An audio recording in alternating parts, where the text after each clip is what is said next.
Hello everyone, I am Sacrobolic, your envoy of hope, and welcome to what I watched this week. The first one in 2019. And of course, we're gonna start off with the last anime I watched in 2018, Goblin Slayer. And this will probably take up most of the video. So, Goblin Slayer is a series that honestly, a lot of people have talked about, so I might as well just address the controversy right now. In the first episode, a group of newbie adventurers get TPK'd, and the monk gets raped. And there's basically two sides of this camp. There's the people that say the scene went too far, and shouldn't have been in the show, and then the people that said that the people in the first camp are just being huge babies. Well, after watching the show, I'm more inclined to say that the people in the second camp are kind of more right. I kind of more side with them. Mostly because they cut away from the actual, killing and rape scene in this. And so you don't really see anything, and this is happening to a bunch of characters that you have spent no time with and should have no real investment to. So you don't have a reason to care because of the characters themselves, and you're not actually seeing anything. So unless you have some traumatic incident in your own personal past, there's not a whole lot that should be disturbing you with this scene. In fact, if anything, I actually felt like the scene was too tame and didn't add much to the story simply because not much happened in it to anybody we actually care about. It felt like it had little consequence, like it was just a flash in the pan. So it didn't bother me at all.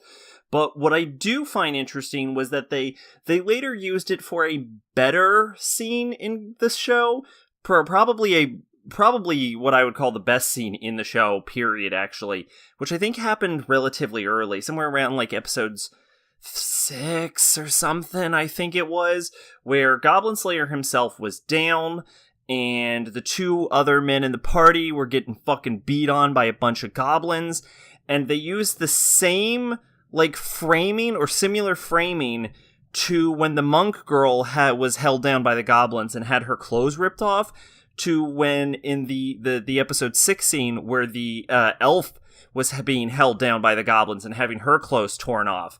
And because you had at least an implication of what had happened to the monk girl previously, it immediately gives you context to the scene and actually adds more to it, to a character that you've at least spent some time with.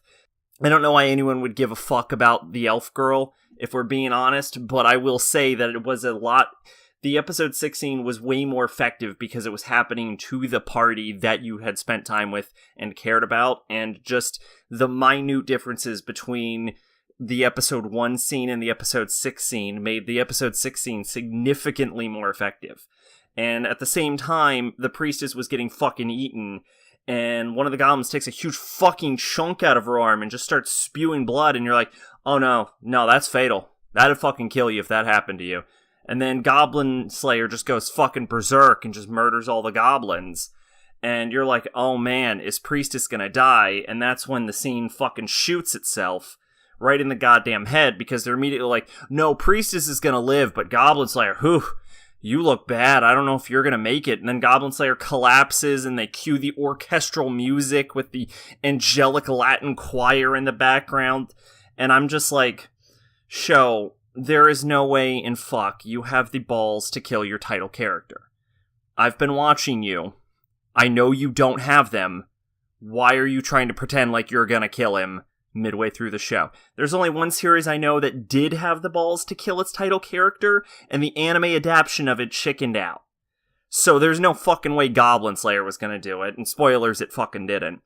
So the thing about Goblin Slayer, my actual complaint has nothing to do with the rape scene in episode 1. It's that Goblin Slayer is fucking boring, and the characters, for a show that I've been told is supposed to be about the characters themselves, they have little to no personality traits. Every character in this show, they don't even have names. No one has a name in this fucking show. And the individual characters have 1 to 2 traits per character, except for Goblin Slayer himself, who's more generally fleshed out, but for a character that everyone describes as a huge fucking badass, not in the show, but, like, in real life, people describe him as a huge badass. He only has, like, 3 badass scenes, and it's every time his eyes are fucking glowing. Otherwise, Goblin Slayer's more generally characterized as, like, an overgrown child, which, admittedly, his obsession with goblins actually gets kind of adorable. Like, I would pinch his little metal cheeks, you know what I'm saying? So, I don't know what the fuck they were going for, but they probably failed, at least as far as I'm concerned. After that, I watched Ulysses, Joan of Arc, and The Alchemist Knight. This show wasn't just bland or boring, it was bad. And it was bad in so many unique ways. Each episode was like a fresh take on badness. So instead of telling you, like, usually I try and come up with like one thing that stood out about the show. Don't watch it, is what stood out about this show. Just don't watch this show. The basic plot is that Giles de Reyes magically stumbles upon the Philosopher's Stone and makes a contract with the Fairy Queen so that he can become a super magical, godlike being called a Ulysses by consuming it by brewing elixir, but he fucks up and he makes so much elixir that his body overproduces elixir and he can't eat the Philosopher's Stone without something bad happening. So he has to give it to other people, namely a like small young girl called Joan of Arc, who's a loli in this for some fucking reason. But unfortunately, she doesn't have the elixir, so the only way to give her the elixir is to make out with the child. Oh no! This show fucking sucks. Okay, after that, I watched Bunny Girl Senpai. Okay, Bunny Girl Senpai actually feels like a love letter to back when anime was actually good. It's kind of reminiscent of the Monogatari series, and there's one arc that I swear was just a straight-up homage to Haruhi.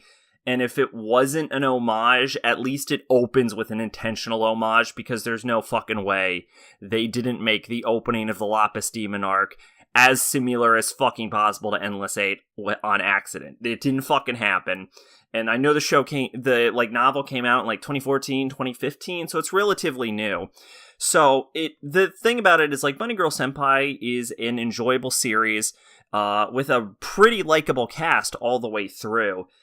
But to me, it didn't feel like the show lived up to the series it was clearly taking inspiration from. It didn't escape their shadow. So although it was good, I don't feel like it escaped what its predecessors put forth. Would be interested in more of this one, though. It was a pretty good watch. I can see why it got the props it did. Okay, next up was UzaMaid.